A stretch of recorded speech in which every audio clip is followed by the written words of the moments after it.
ჩვენ უახლოეს მომავალში ახლობლად აქტის მხრიდან ერთ-ერთი ჯგუფის შექმნის, რომელიც იქნება დამკვირვებელი სამუშაოს შემდეგი ესე რომ ვთქვათ, ჯგუფის მოსაზრება გააკეთეთ 2 წუთიანი, 1 წუთიანი, ან კითხვები თუ გაქვთ გაგცემთ რა როგორ დაიწყო. ასე შემდეგ, როგორ იქნება კანდიდატების ვადები, მიღება, რატის ფორმითაც არ არის, იქიდან გამომდინარე, რომ ამ საქმეზე უფრო შესამუშავებლად დოკუმენტმა გადაიწია პერიოდულად ვადებში. სტუდენტური თვითმმართველობის არჩევნები, მე ვიტყვით, რომ უახლოეს ისეთი ფორმა, რომ რამე განცხადების სახით მაინც მიმართოთ, იმიტომ რომ ჩვენ უნივერსიტეტთან და ამიტომ ვერანაირი განცხადებაც ვერ გავაკეთებ. ანუ თქვენ რა ყოფილიყავით წარმომადგენლობა, თქვენ თვითონ გიხდებოდით რა დარღვევებზე მიდიოდა საუბარი.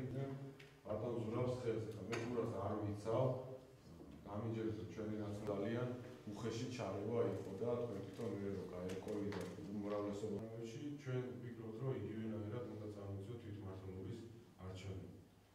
გამოიხატებოდა როგორც სამინისტროდან მისული დალაპარაკება ნაბიჯის გადადგმა. მოკლედ ეს რო იცოდეთ, ოქროს თვითონ და ამაზე ვაგრძელებთ მუშაობას, შეგვიძლია ესაკითხო. აი მოდელზე არ ვფიქრობ, უბრალოდ ასოციირების კოლექტივი უფრო მეტად. დღეს იმართება სტუდენტური თვითმმართველობის განვითარების კომისიის მორიგის ხდომა, რომლის ფარგლებშიც დამტკიცებული იქნება სტუდენტური თვითმმართველობის ეთიკის კოდექსი, რომელიც იქნება ძალიან წინ გადადგმული ნაბიჯი სტუდენტებსა და სტუდენტური თვითმმართველობის ურთიერთობაში.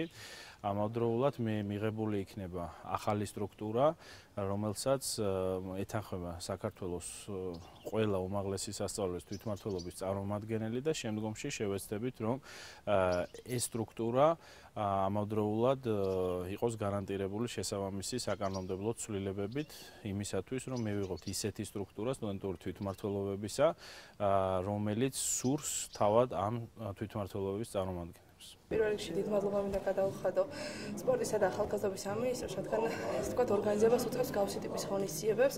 ეს საკმაოდ სასარგებლო არის სტუდენტების თვითმმართველობებისთვის, რადგან ამ ღონისძიებაზე წარმოდგენილი არის თითქმის ყველა უნივერსიტეტის თვითმმართველობა თითქმის. და ჩვენ მუშაობთ ისეთ საჭიროებო საკითხებზე, რომლებიც ხელს შეუწყობს შემდეგ სტუდენტურ განვითარებას, ისე ვთქვათ, სტუდენტური ცხოვრების განვითარებას, ჩვენ და ესე ვთქვათ, დაახლოებას ევროპასთან, ან ევროპასთან ინტეგრაციაში ხელს შეგვიწყობს ჩვენ სტუდენტებს.